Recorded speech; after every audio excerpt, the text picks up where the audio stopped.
Good morning, afternoon, or night, my beautiful viewers. Welcome to my movie room and welcome to episode 4 of my 80s horror review series.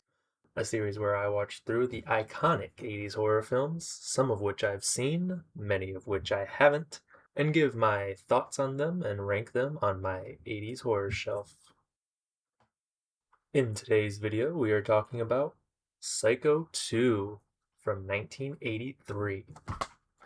A sequel to the beloved Hitchcock film Psycho from 1960, Psycho 2 is directed by Richard Franklin, himself a student of Hitchcock, and it stars Anthony Perkins, Vera Miles, Robert Loggia, and Meg Tilly. In this film, set 22 years after the ending of the original film, Norman Bates is released from the mental institution and returns to his house and motel in an attempt to live a somewhat normal life. But when he begins to see and hear things that makes him think his mother has returned from the dead, he begins to question his own sanity. All in all, I thought this was a very good film. It definitely does feel like a sequel to Psycho, both with how it's written and directed. The only issue that I have with this is the ending, and even then, it's more of a nitpick. Throughout the film, you're left wondering if Norman really is going crazy, or if people are just messing with him in an attempt to get him reincarnated.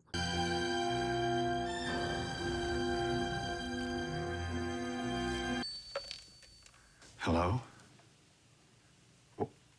What? Who is this?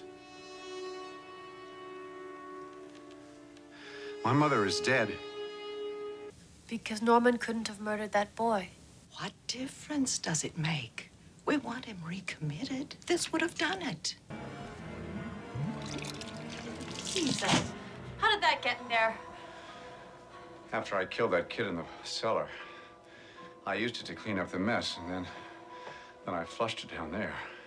You didn't kill anybody. You were locked in the attic. It wasn't locked. You said so yourself.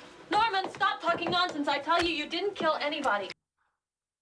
And up until the last 5 or 10 minutes, I thought it was going to leave some loose ends for you to speculate on. Like, throughout the movie, there are some murders that just don't seem to add up with everything we were shown up until the last 10 minutes, so you're left to think maybe Norman actually is crazy.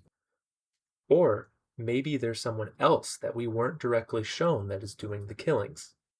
But then, in the last second, they lay everything on the table, and I just don't know how I feel about it. I think it would have been more fun to speculate, and maybe there is something left in this film to speculate on. I'm definitely willing to give it a rewatch and see if all the answers they gave do match up. And I also don't hate the ending. I definitely see why they did it, and it is a fitting homage to Psycho and does leave room for a third movie, which does eventually get made. But all I'm saying is I think it could have been a bit better. But I would still rate Psycho 2 from 1983 a solid 4 out of 5. So where does that place Psycho 2 in my 80s horror shelf? I did not have super high hopes for this film, assuming it would just be a very cheap cash grab and trying to cash in on the fame of Psycho. Which it very much might be, I'm not sure, but I personally found myself pleasantly surprised and I did enjoy this film. And with a 4 out of 5, this easily comes ahead of Ghost Story, making it number 1 on my 80s horror shelf. Thank you all so much for watching this video. If you found it entertaining, try checking out the other episodes of this series, and please consider liking the video and subscribing to see what movie I cover next. If you have any suggestions on what 80s horror film, or horror film in general, you'd like to see me watch, please leave your suggestions in the comments below. But, as always, my beautiful viewers, have a spooky night. Mr. Toomey, if this is you, you're sicker than I ever was.